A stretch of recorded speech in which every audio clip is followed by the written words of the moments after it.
So what makes you excited about Saturday night, Channel 5? What are the viewers going to look forward to? Oh, they can look forward to some real big hitting action. You've got Joe Joyce, the juggernaut, Olympic silver medalist, going toe-to-toe with big, nasty Donnie Palmer, nearly 7 foot tall, like 20 odd stone. This guy is an absolute man-mountain, and he's coming to win. He actually called me and said, I want to fight Joe Joyce. You know, whilst everyone else is running scared, this guy is seeking out the biggest challenges. So for me, that fight is going to be very, very entertaining, as long as it lasts, because all it takes in the heavyweight division is one punch to end the fight. So make sure you don't go to the toilet or grab any popcorn. Once that first bell rings, make sure you're firmly in your seat. So a lot of talk of winner gets this fight against Derek Chisora.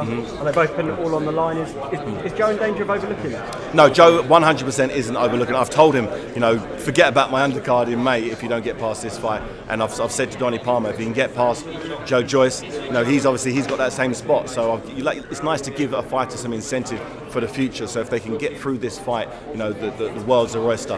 And looking at big named opponents like Derek Chisora, like Lenroy Thomas, you know, trying to, you know, I want the biggest fights as soon as possible. Joe Joyce is ready. He's shown me in the gym, he's shown me in sparring that he's ready. So why mollycoddle him? Why hold him back? You know, let him out, let him loose on the at least the British and Commonwealth or European scene, which I'm doing.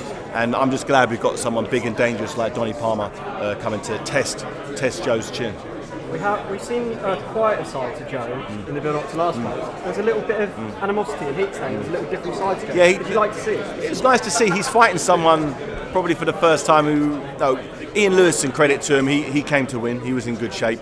You know, the last guy, you know, he was an opponent who took the fight, but I didn't feel any confidence from him.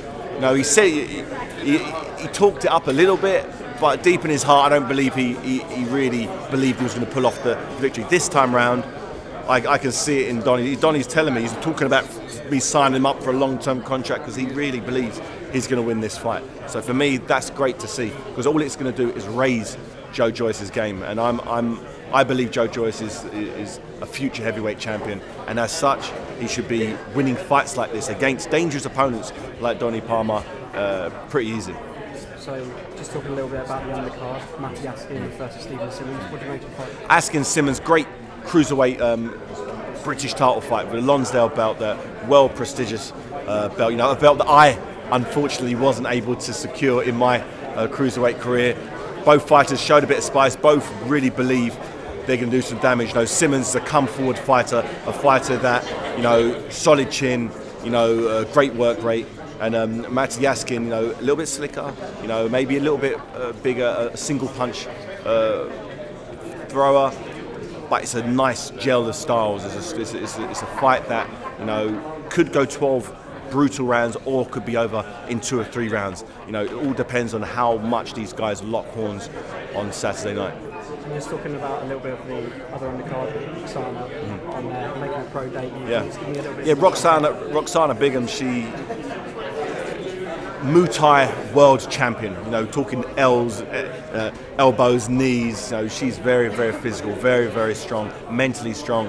You know, she kept the fact that she was a Muay Thai fighter hidden from her family, you know, for 5 years, you know, because she didn't want to force them to, you know, she didn't want to make the decision whether to pick the sport or a family. That's how dedicated she is to these fighting sports. And I believe she's going to be a world champion. She's working in my gym alongside Ishmael Salas and Ruben Tabarez, and she's showing great improvement. And I believe if she continues to show the promise she's shown in the gym, in the ring, when the lights are on, we've got ourselves a future star. Just to finish the final one. Seeing this today, being a part of it, being a promoter, does this make you more hungry for May the 5th, or do you see it differently? I see it completely different. You know, today is something that's been working on, that I've been working on for a little while. I wanted to have this first show on Channel 5 I wanted to be real spicy. I wanted people to tune in and get a good night of boxing entertainment for free. And, you know, and for me, that's the key. Being able to, you know, get boxing out there to the masses, you know, touching different demographics. You've got Roxana fighting, you've got the heavyweights fighting, you know, cruiserweights fighting, you know, Camacho's fighting. So we've got a nice mix of styles, mix of fighters, mix of personalities. And anybody tuning in 10:30 p.m. on Channel 5 are going to have a great night of entertainment.